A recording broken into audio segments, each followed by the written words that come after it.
Just for clarity for our listeners and for me, this method of making Modica chocolate is quite different from how chocolate is generally produced elsewhere. What is different about this production then? You're not using those same high temperatures. No, there are two main differences. The first one is that it's cold processed. It means that the temperature never goes above 45 degrees in the making of the chocolate. So the chocolate is not conched. The second main difference is that we do not add cocoa butter. So it's lower in fat compared to other chocolate. So when you taste it, you feel the ingredients inside it because the sugar, for example, doesn't melt at 45 degrees. So you feel the That's why sugars. you get the graininess in it? Yes, that's why. I love that. Fascinating people with stories to share, fabulous wines and the best local foods to accompany them, and beautiful places to discover and visit. All of this and more on Wine, Food and Travel with me, Marc Millon, on the Italian Wine Podcast. Join me for a new episode every Tuesday. Welcome to Wine, Food and Travel with me, Marc Millon, on Italian Wine Podcast. Today we travel to Sicily, to Modica, a beautiful city in the southeast of the island, famous for its Baroque architecture and also for perhaps a surprising product, Modica Chocolate, which here has its own IGP, or Protected Geographic Indication. My guest today is Simone Sabaini, founder of award-winning Sabadì chocolate in Modica, who's going to explain to us what makes Modica chocolate so unique and special. Buongiorno, Simone. How are you today? And is it a beautiful day in Modica? Buongiorno, Mark. Thanks for inviting me. It's a beautiful day in Modica, as usual. I'm imagining the sun shining and warm already for this Yeah. time of year. Yeah, lovely. First of all, Simone, for our listeners who are located all around the world, can you tell us where you are? Can you describe Modica so that our listeners can get a picture in their minds of where in Italy, where in Sicily we are? Well, Modica is based in the southeast part of Sicily. It's probably one of the southern places in Italy. We are 70 miles below Tunis, so it's really in the far south. And Modica is a beautiful Baroque town, really beautiful, very ancient, a lot of very beautiful buildings and churches. Modica is also well known for her churches. It has more than 100. Wow. Yeah. And Modica it was destroyed by a big earthquake at the beginning of the 18th century. And it was completely rebuilt. And it was very rich because it was under the Spanish dominion. And it was a lot of money here because Modica lands were very, very extended. So at that time, the county of Modica was very rich. And so they had the funds to rebuild everything in such a beautiful way. And that's when the Baroque architecture was, when it was rebuilt, is that right? Yeah.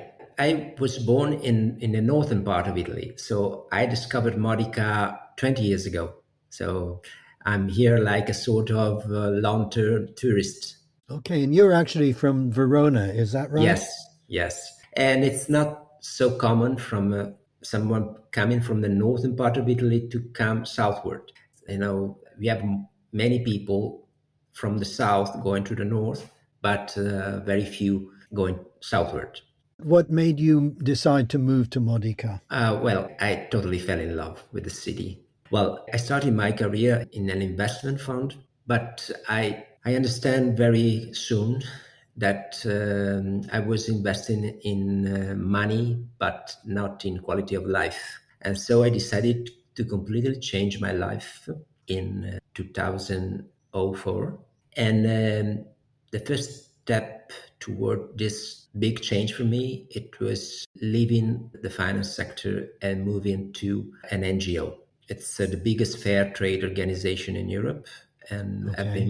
I've been working in Altro Mercato for 4 years. And being there, I was able to understand a lot on raw materials and supply chains, and also the approach of fair trade, and also it was a big difference also in the style of living and the relationship. But this was the first step for me. I was thinking about moving southward. I was considering in 2006, 2007, the possibility to move to Portugal, to move to Greece. Then I decided to remain in Italy, and I didn't know Modica before. I was on holiday not far from here, and a friend of mine brought me to Modica in 2007. It was July. Really, Modica was sunshine and beautiful. I remember that moment, that minutes when I felt that this was the place for me. So I completely fell in love with the city. At that point, were you also in love with chocolate? Not so much. I was in love with raw materials. Well, I've always been curious about products, but I didn't like Modica chocolate. It was because, you know, it was a product that for me was not good. So when I arrived in Modica, I understood why I didn't like Modica chocolate. Then I decided to try to make it and to try to make it better. But at the beginning, as many customers around the world probably didn't understand and like this kind of product. Yeah, that's really interesting because it is different from other chocolates. Now, you mentioned the Spanish and Modica being a rich town under the Spanish aristocracy. Of course, we're talking about the Spanish in Sicily and indeed in southern Italy, certainly from the 16th century, of the 15th century. And of course, this was the time when Spain had conquered, Cortez had gone across to Mexico, the country where I was born, and conquered New Spain, it was called, and brought back a wealth of foods that changed the diet of Italians forever. The tomato, for example, the chili peppers, and much, much more. But one product that they brought back with them was a novelty for Europeans. And of course, that was a product that the Aztecs held in high regard, which was chocolate. And this is where how chocolate arrived in Modica. Is that right? Well, almost right, but chocolate didn't arrive in Modica, but arrived at cocoa beans. Okay. So, because the Aztec didn't make chocolate, the Aztec used cocoa beans as a drink, and because Aztec didn't know sugar. So, chocolate has two main ingredients. One is cocoa beans, one is sugar. And the Aztec at the origins didn't know sugar. So they didn't make chocolate. They didn't make a drink based on cocoa beans. Okay, fascinating. Yeah. The first were the Spanish to make chocolate by mixing the cocoa beans and sugar. Under the dominions of Spanish, this ancient way of making chocolate were probably spread in all the dominions. So in Spain, in Modica, in Palermo, and in many cities and areas under the Spanish aristocracy. But in Modica, this ancient way of making chocolate remained. Elsewhere disappeared, here it remained. But one of the main problems, in my opinion, regarding Modica chocolate, it was the storytelling about Modica chocolate. One of the first thing we just mentioned, it was the Aztec. Many producers for many years told everybody that Modica chocolate is an Aztec recipe. It's not, because Aztec didn't know the sugar. The other main problem in Modica chocolate, it was that at the beginning, since the 18th century, actually, it was made for fresh consumption.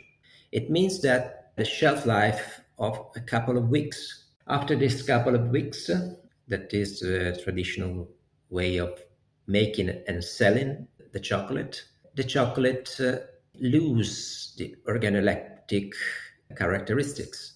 So it means that the cocoa butter that is inside the cocoa beans with temperatures raising, it blooms. So the chocolate change its aspect, so it turns white, changes consistency because the cocoa butter that is naturally presented in the cocoa beans, it's very important to make the link between the cocoa beans and the sugar because it's a fat. When the fat blooms, the link between these two dry ingredients is missing. So it changed the aspect, it changed the consistency, but most of all, it changed the taste because the fat, the cocoa butter, has all the fats. Now, just for clarity for our listeners and for me, this method of making Modica chocolate is quite different from how chocolate is generally produced elsewhere, which involves roasting and heating and adding cocoa butter and the conching of the tempering of the chocolate. What is different about this production then? You're not using those same high temperatures. No, there are two main differences. The first one is that it's cold processed. It means Okay. that the temperature never goes above 45 degrees in the making of the chocolate. So the chocolate is not conched. Okay, that's the first main difference. The second main difference is that we do not add cocoa butter. So it's lower in fat compared to other chocolate. So when you taste it, you feel the ingredients inside it because the sugar, for example, doesn't melt at 45 degrees. So you feel the That's sugar. why you get the graininess in it? Yes, that's why. I love that. But the problem of graininess is that if the cocoa is stable, so if the fat doesn't bloom, you feel the graininess, but you feel also the cocoa beans and as an entire part. So they are linked together. The texture of the cocoa beans. Yeah. So the problem is when you find a chocolate, as I was saying before, when the fat is bloomed, when the sugar and the cocoa beans are not linked together because the fat has bloomed and because the taste of that chocolate is not as good as it was when it was freshly made.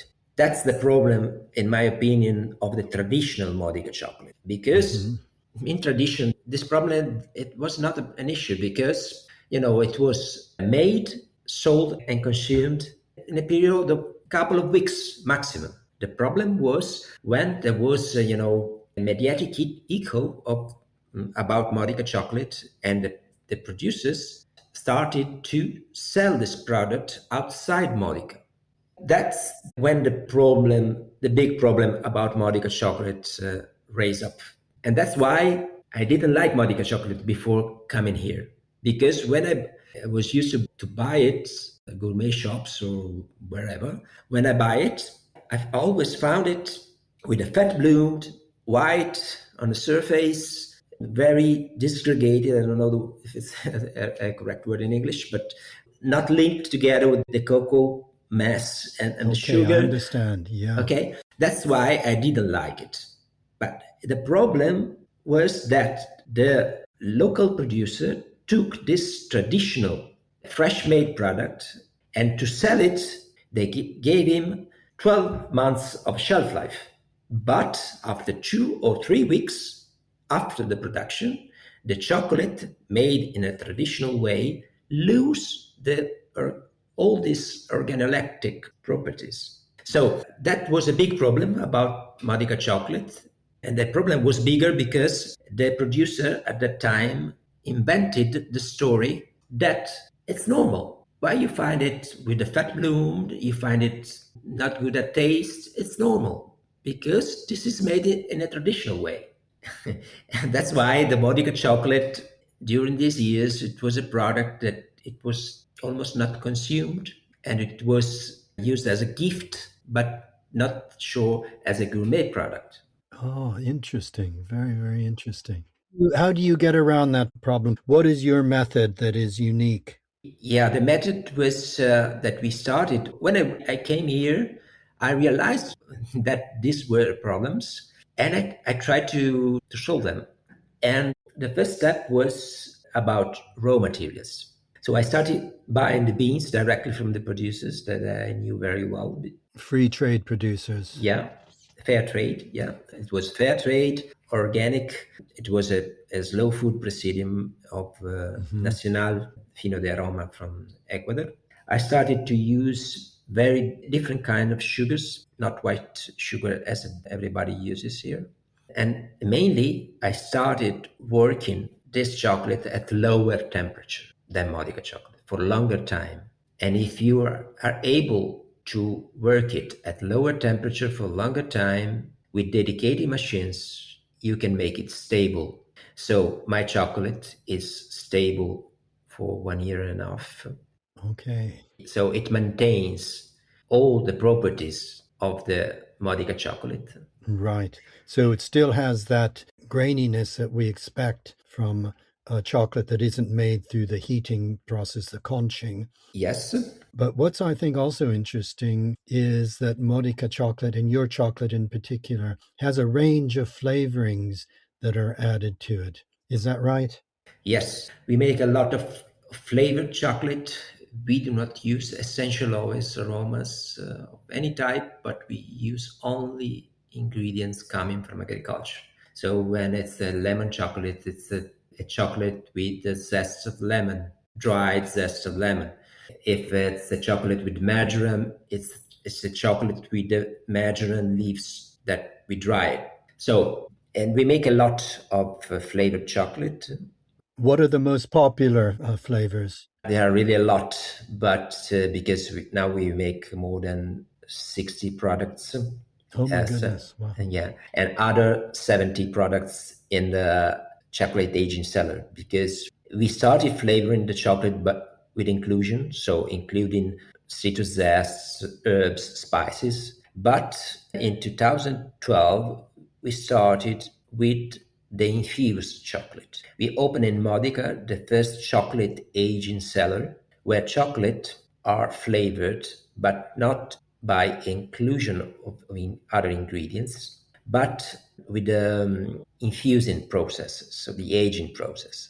So I have to make a premise. The cocoa butter, as all the other fats, are very sensible to flavors, to because they absorb the flavors and they fix it. Just by being in proximity, so the Yes, aromas of these ingredients in your aging cellar will infuse the cocoa yes. butter. The cocoa butter is among the fat that better absorb and fix the flavors. Oh, fascinating. It's used also in the tests for absorbing the flavors. So it's a process that it's used in it's called enfleurage, that is used in the perfumery Oh, to make interesting. perfumes. And I use this technique to make infused flavored chocolate.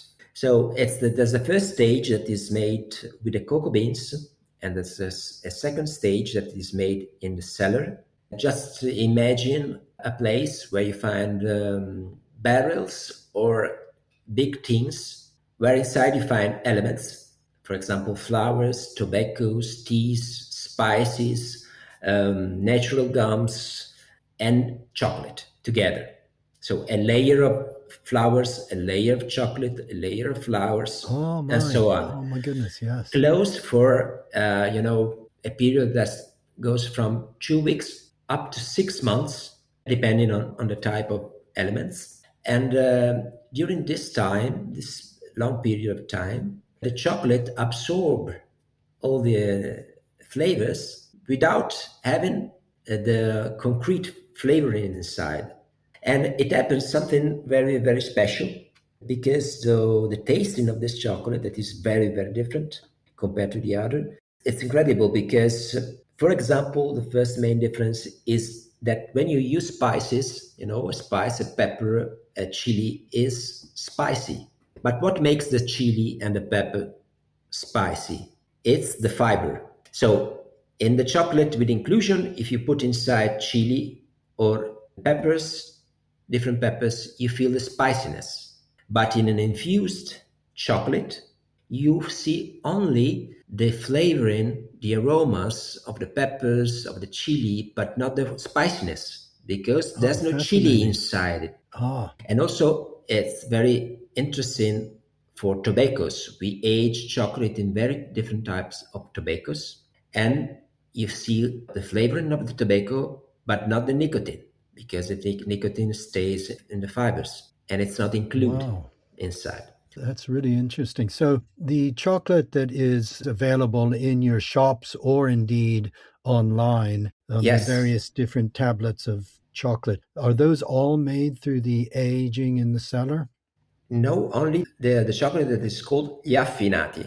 Gli affinati are chocolate that affinati means aged Okay. chocolate or infused chocolate are made and sold only in our shops and chocolate aging sellers Oh, okay. and online. But you need to wait a lot because there are waiting lists to have it. We keep it a few quantities in our agent sellers. Everyone can come and visit by appointment. So it's a chocolate that are sold after the experience. So you need to come to the agent seller, make the experience, taste it. We show you how we make it, and then you can buy it if you find it. Okay. But the chocolates online generally are not that, but they're still made with all the organic ingredients that you've described. Yes, all the other chocolate except of the affinati are made with inclusion of ingredients, natural ingredients, uh, Okay. very Rather than simple infused. Yeah. rather than infused. Yes. Okay. Okay. And so, really, for our listeners, I think the main point here is that to really experience what Modica chocolate is made in this unique method, it's best in Modica to make an appointment to visit, see the aging cellar, see the raw ingredients, taste the chocolates, and then you get the full chocolate Yeah, experience. yes. We are in a beautiful place around the San Giorgio Church. That is the main cathedral of Modica. It's really beautiful. Probably one, for me, it's the most beautiful Baroque church in Sicily, but it's worldwide considered as one of the best Baroque church in the world. So we have the chocolate shop and the aging cellar just close to the church. Then we have a small hotel that is called Le Stanze del Cioccolato, so the chocolate rooms. And then we have the gardens of the church. They are 2,000 square meters. They are beautiful gardens, 7 gardens, where we have a bar, a cocktail bar where you can rest and where we also made experiences because we make a lot of chocolate pairings. So we have really a wide range of pairings that we offer, and we are quite specialized on it because we make pairings with vermouth, with wines, with beers, with whiskeys. So it's very very nice. Ah, it sounds wonderful. You also have shops elsewhere, including even in Paris. Yes, we have it in Siracusa. Is the second one was made in Siracusa, in Ortigia, it's in Piazza Duomo, Hmm. in the ancient part of Siracusa. And then we have in Noto, and then we have in Paris. Okay. But for listeners all around the world, will you send your chocolate to them? Well, in Europe, we can ship it directly. The UK, for example? Yes, UK too. In the United States, we have a distributor that it's because the problem in the United States was, it's not so easy to ship it from here. So we have a distributor, so you can find it easily if you search on Google. Okay, okay. Well, that's good to know. It's good to know that our listeners who are located all around the world will be curious and interested to try this very special and unique chocolate, and they can actually have it shipped, to them. So I'm certainly going to be placing an order myself Oh, after thank you. after we finish this. It's a fascinating story. It's a fascinating story of one of the products from the New World, the cocoa beans coming in from via the Spaniards. As you said, the methods for making actual chocolate as we know it were not practiced by the Aztecs, but the product certainly was in high regard by them for this special drink and this tradition of transforming through the link with the Spaniards certainly remains here because I think Modica chocolate is quite unique, and for people who love chocolate, it's certainly worth exploring and understanding and discovering. Simone, thank you very much for sharing your story. It's been a real pleasure to hear about how you were drawn to work with fair trade products, products where the growers get a fair price for their efforts, that are produced ethically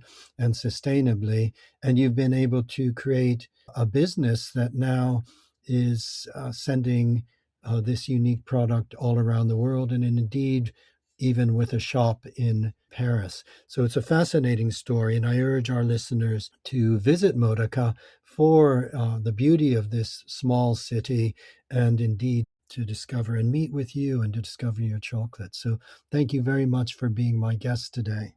Thank you very much, Mark. Have a nice day. You too. Buona giornata. Grazie. Grazie. We hope today's episode of Wine, Food and Travel with me, Marc Millon, on the Italian Wine Podcast has transported you to somewhere special. Please remember to like, share, and subscribe wherever you get your pods. Likewise, you can visit us at italianwinepodcast.com. Until next time, chin chin.